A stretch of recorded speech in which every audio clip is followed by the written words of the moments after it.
Welcome to the Slop Farm. Enjoy the video.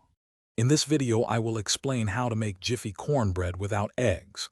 First, gather your ingredients and choose an egg substitute like applesauce or mashed banana.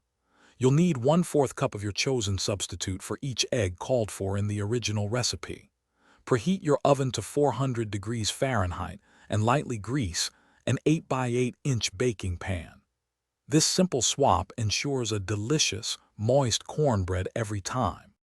When replacing eggs, applesauce or mashed banana are excellent choices, each providing 1/4 cup of substitute per egg.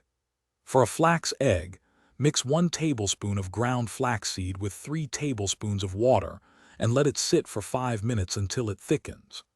These options help bind the ingredients and add moisture, ensuring your cornbread has a great texture without any eggs.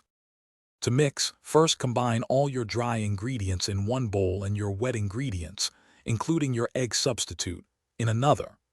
Then, gently fold the wet into the dry until just combined. Overmixing can lead to tough cornbread, so stop as soon as no dry streaks remain. Pour the batter into your prepared pan and bake at 400 degrees Fahrenheit for 15 to 20 minutes, or until golden brown. Feel free to customize your cornbread. You can add 1/2 cup of fresh or frozen corn kernels to the batter for extra texture and sweetness. For a savory twist, try adding a 1/4 cup of shredded cheddar cheese. Once baked, let it cool slightly before slicing. It's delicious served warm with a pat of butter, a drizzle of honey, or alongside a hearty bowl of chili. Don't forget to check the description for a link to some great leak-proof meal prep containers and other deals. Thanks for watching. Consider subscribing if we helped you today.